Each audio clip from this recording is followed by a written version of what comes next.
So saya tunjuk SLT untuk 3 jam kredit. Untuk 3 jam kredit.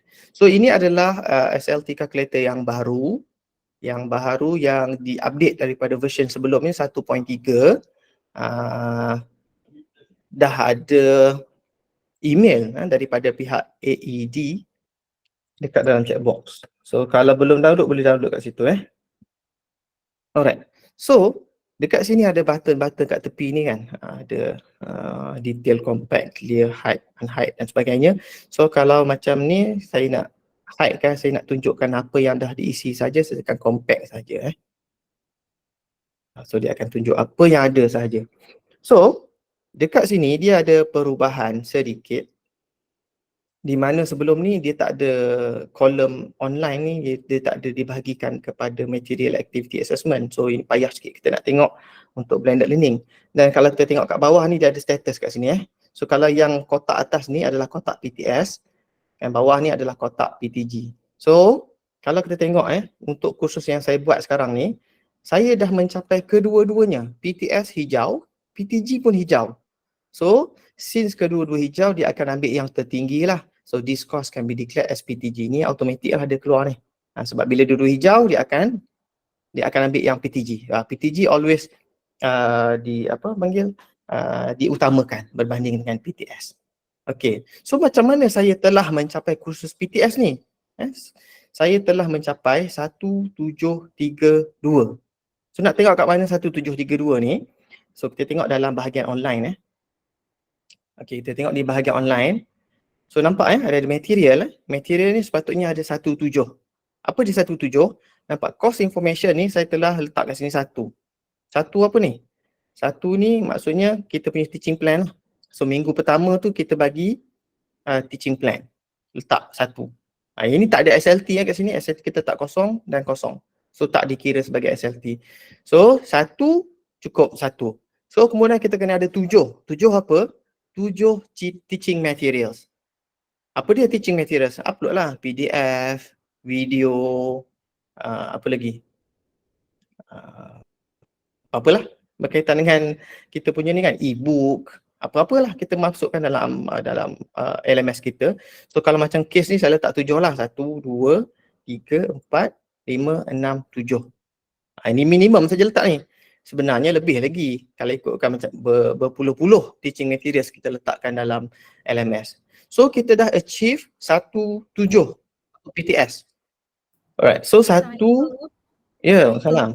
Saya nak tanya, kalau macam teaching material tu kita letak macam 4 slide, 3 lagi PDF, dikira 7 ke ataupun dia 2 saja, bergantung pada jenis ke ataupun bergantung kepada banyak? Dia sekarang ni kita kira bilangan tak kisah jenis apa. So PPT boleh, PDF boleh. So kita kira bilangan tu. Sekira bila upload 1 tu kira kita sebagai 1 lah. Kalau 7 slide pun kira 7 lah kan? 7 slide tu kira sebagai 7 jugalah. Baik, terima kasih. Sama. Tapi kalau boleh kita pelbagaikan lah. Nanti kalau tak boring lah pula kan. Asyik slide je kan. Okay. Okay, 1, 7 selesai. Kita dah ada Kemudian kita nak kena achieve 3 aktiviti dan 2 assessment. So kita tengok bahagian online ni lah. 3 aktiviti. So aktiviti apa? So kalau kita tengok pada yang template asal, dekat atas-atas ni banyak benda ni. Dan sebenarnya not limited to the activity yang disenaraikan. Aktiviti ni kita boleh ubah.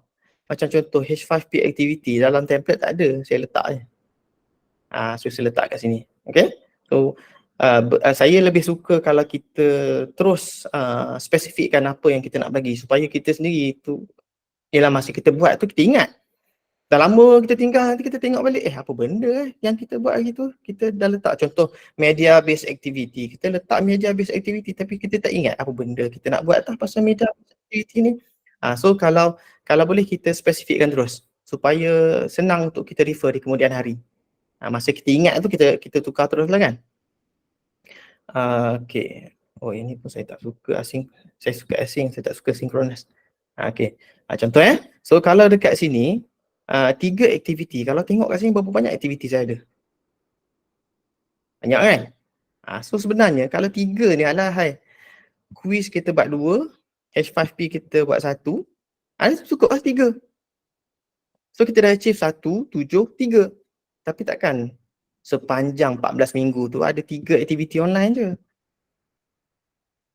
Aktiviti quiz ni, macam contoh saya buat quiz formatif ni, ya ada yang tanya ke? Macam quiz formatif ni, saya suka bila saya bagi lecture, tak kisahlah secara sama ada face to face ataupun secara dalam talian, lepas tu saya akan sediakan soalan MCQ. Kemudian saya bagi link sama ada dalam bentuk Google Form ataupun dalam bentuk quiz dalam LMS. Mostly saya guna quiz dalam LMS je lah. Sebab senang dan banyak function dia. Kemudian saya minta dia buat di luar waktu kelas. So 10 minit soalan MCQ, bagilah 5 soalan, 7 soalan supaya apa yang kita ajar hari tu dia boleh reflect balik ataupun dia boleh buat revision dalam masa 10 minit tu. So yang ni kita tak ambil markah, kita just bagi dan minta dia buat. Kemudian pada next session tu, saya biasanya akan masuk balik ke dalam kelas, saya akan tanya, okay, quiz yang formatif yang hari tu saya tengoklah result kan. Kalau semua dapat bagus, alhamdulillah lah. Tapi kadang-kadang ada yang tak perform.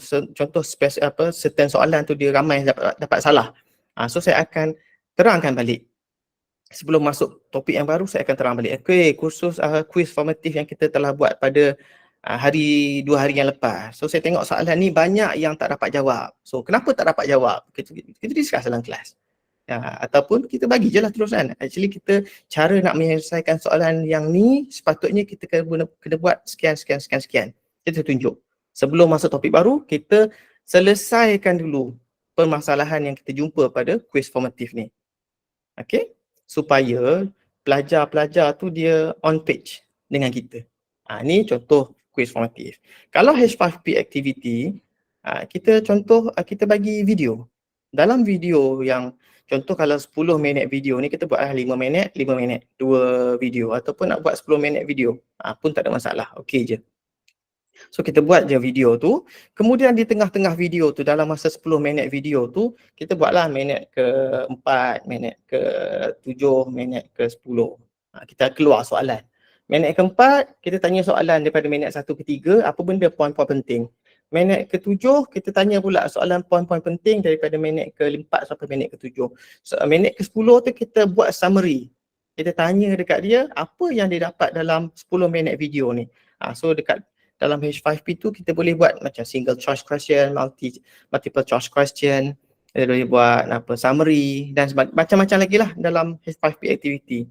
H5P activity ni not limited to video. H5P activity ni slide dia pun kita boleh buat interaktif. Dalam slide tu kita boleh buat macam AnyFlip tu kan. AnyFlip tu. Lepas tu kita boleh tambah suara, kita boleh buat drag and drop, kita boleh buat crossword, macam-macam lagi. So siapa-siapa yang tak pernah explore H5P activity ni mungkinlah untuk semester ni bolehlah ambil 1-2 bahagian kita jadikan H5P activity. Yang ni sangat-sangat bagus sebab kalau macam saya, bahagian yang video-video ni, lecture asing ni, saya tak suka bagi dalam bentuk YouTube link sebabnya tak tahu dia orang tengok ke tidak, tak tahu faham ke tidak. Saya biasanya akan convertkan daripada YouTube video ni, saya masukkan jadikan video interaktif supaya kita boleh buat, macam contoh kita boleh buat kalau dia tak H5P activity ni kita boleh bagi markah. Contoh kita ada 10 soalan. Minit ke-3 5 soalan, minit ke-7 2 soalan, minit ke-10 kita bagi 3 soalan summary. Contoh. So selagi dia tak dapat 10 markah, dia tak boleh proceed ke next material. So maksudnya next material tu dia akan bersangkut dengan H5P activity ni. Selagi dia tak selesaikan H5P activity ni, dia tak boleh klik link untuk material tu, dia akan jadi kelabu. Dia tak boleh nak klik. Once activity ni dapat 10 markah, baru material yang seterusnya dia boleh klik. Macam tu saya buat. supaya pelajar ni dalam keadaan terpaksa dia kena buat juga. So ini yang kita tengok tadi tu, yang saya tunjukkan dalam PowerPoint slide tadi, kat atas tadi kan, bahagian constructive alignment ni. Learning takes place through the active behavior of the students. Kalau student passive, most likely dia tak perform. Dia takkan perform. Memang student ni sebenarnya dia tak suka active behavior ni. Kalau boleh dia nak masuk dalam lecture, dia nak dengar je, apa pun dia tak nak buat. Tapi tak bolehlah kita nak follow students. Memang dia akan complain, memang dia akan komen. Tapi nak tak nak, kita lah yang kena coach mereka ni supaya dia buat aktiviti. Okay? So cukup 3, kita dapat dah 1, 7, 3. Kemudian kita kena completekan 2 assessment. Apa dia assessment dia? Buatlah quiz.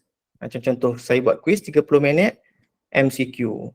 Buatlah dalam bentuk calculation pun saya bagi juga dalam bentuk MCQ sebab saya nak jawapan akhir je. Kemudian yang jawapan jalan kerja tu saya minta dia upload dalam link lain yang saya bagi. Link assignment ataupun link Google Form. Saya minta untuk MCQ ni dijawab. Dia jalan kerja tu saya minta dia upload kemudian. So ada 2 bahagian lah kat sini. Benda yang sama. So ini dah dapat 1. Kemudian assignment. Assignment ni kalau dia macam saya cakap tadi, kita bagi assignment melalui LMS. Kemudian dia buat dalam laptop dia. Kemudian dia tak payah print pun. Dia convert pada PDF, dia upload balik kat dalam LMS. So kita kira dia sebagai online lah. So kita dah dapat 2. So 1, 7, 3, 2. Kat sini saya ada 3. Sebab tu kalau tengok dekat status PTS saya ni, semua hijau. 1, 7, online activity ni lebih daripada 3 lah ni. Banyak saya buat ni. Dan assessment saya buat 3 tadi. So melebihi 2. Sebab tu PTS saya dah jadi hijau.